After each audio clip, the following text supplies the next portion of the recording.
Hello বন্ধুরা, সবাই কেমন আছেন? আশা করি ভালো আছেন। তো আজকে আপনাদের সাথে আমি যে ব্যাপারটা নিয়ে আলোচনা করব যে অনেকে ফাইবারে গিগ দেওয়ার পরে এসএমএস আসে কিন্তু সঠিকভাবে বলতে পারেন না যে ক্লায়েন্টটা রিয়েল নাকি ফেক, হ্যাঁ? তো আজকে আপনাদের ওই বিষয় নিয়ে আলোচনা করব যে কোনটা রিয়েল কোনটা ফেক কীভাবে বুঝবেন তো আমি কথা না বলে সরাসরি ফাইবারে চলে যাচ্ছি। আর যারা আমার চ্যানেলটি সাবস্ক্রাইব করেননি নতুন নতুন আপডেট পেতে সাবস্ক্রাইব করুন। তো আমি আমার ফাইবার অ্যাকাউন্টে প্রবেশ করলাম। তো আমি এটা এখন সেলিং মোডে আছি। তো আমি এখন সেলিং মোডে নিয়ে গেলাম, বায়ার মোডে ছিলাম। তো এখন আজকে আপনাদের দেখাচ্ছি যে কিভাবে বুঝবেন যে আপনারা যে কোনো ক্লায়েন্ট এসএমএস করলে সেটা ফেক না রিয়েল, হ্যাঁ? তো নোটিফিকেশন বারে দেখতেছেন যে কিছু এসএমএস আসে আমার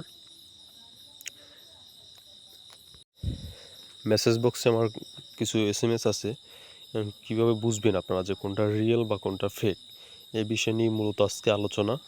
তো আজকে আপনাদের দেখিয়ে দিচ্ছে যে আর এই যে বিশেষ করে এই যে ব্যাপারটা দেখতেছেন স্ক্রিনে যে এটা রিয়েল ভাইয়ার আমি কাজ করছি। তো ভাইয়ার আমাকে একটা 5 স্টার রিভিউ দিছিল, হ্যাঁ? তো এটা আপনাদের কাছে শেয়ার করলাম যে কোনটা রিয়েল কোনটা 5 স্টার রিভিউ কীভাবে দেয়, হ্যাঁ? সেটা নিয়ে পরে আলোচনা করব। তো সরাসরি আমি মেসেজ বক্সে চলে যাচ্ছি। তো এই জায়গাতে দেখতে পাচ্ছেন যে কয়েকটা এসএমএস আছে। তো ফার্স্ট শুরু করি যে এসএমএসটা, ওই এসএমএসটা আমি ক্লিক করলাম। তো এই জায়গাতে দেখতে পাচ্ছেন যে একটা এসএমএস করছে। আমার একটা গিগ ছিল যে ইউটিউব এসইও নিয়ে, সেই গিগের সেটা এসএমএস করা হয়েছে। তো এটা কীভাবে বুঝবো যে ক্লায়েন্ট রিয়েল না ফেক? তো আপনারা দেখতে পাচ্ছেন যে এই জায়গাটা স্ক্রিনশট দিছে আমাকে। তো স্ক্রিনশট আমি ওপেন করতেছি, আপনাদের দেখাচ্ছি যে স্ক্রিনশটটার ভিতরে কী আছে, হ্যাঁ?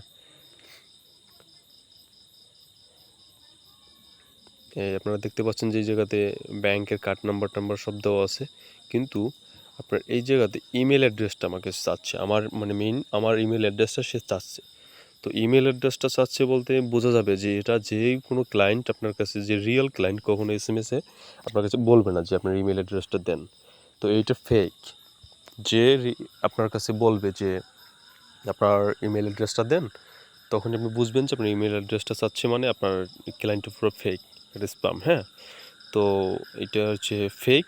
আর এই যে রিয়ান ডিমাল নামে একটা লোক আছে, এই যে দেখেন এটা ক্লায়েন্ট, সে তার সাথে আমার কথা হয়েছে কিন্তু সে আর কি ওই ক্লায়েন্ট হচ্ছে রিয়াল, ঠিক আছে? সে কখনো আমার কাছে চায় না আর কি কোনো ধরনের ইমেল অ্যাড্রেস বা এভরিথিং কিছুই চায় না। আর ফাইবার বিশেষ করে একটা সেন্সিটিভ জায়গা।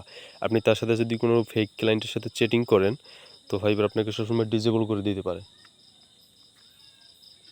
যে স্ক্রিনে একটা দেখতে পাচ্ছেন যে এটা স্ক্রিনশট আছে, এই জায়গাতেও ইমেল অ্যাড্রেস চাওয়া হয়েছে। তো অতএব এগুলো হচ্ছে ফেক ক্লায়েন্টের কারণে এগুলো হচ্ছে, হ্যাঁ? তো এই যতগুলো এসএমএস দেখতেন অধিকাংশই ফেক, শুধু একটা রিয়েল ক্লায়েন্ট ছিল। তো আপনাদের আজকে এটা দেখালাম। যাই হোক, আপনারা বুঝতে পারছেন আশা করি যে আমার কোনটা রিয়েল কোনটা ফেক, হ্যাঁ? এটা আপনার ফাইবার খুব সেন্সিটিভ জায়গা। এই জায়গাতে অনেক সময় এসএমএস রিপ্লাই করেন বা অনেকে ভুলবশত জিমেইল অ্যাকাউন্ট দিয়ে ফেলান।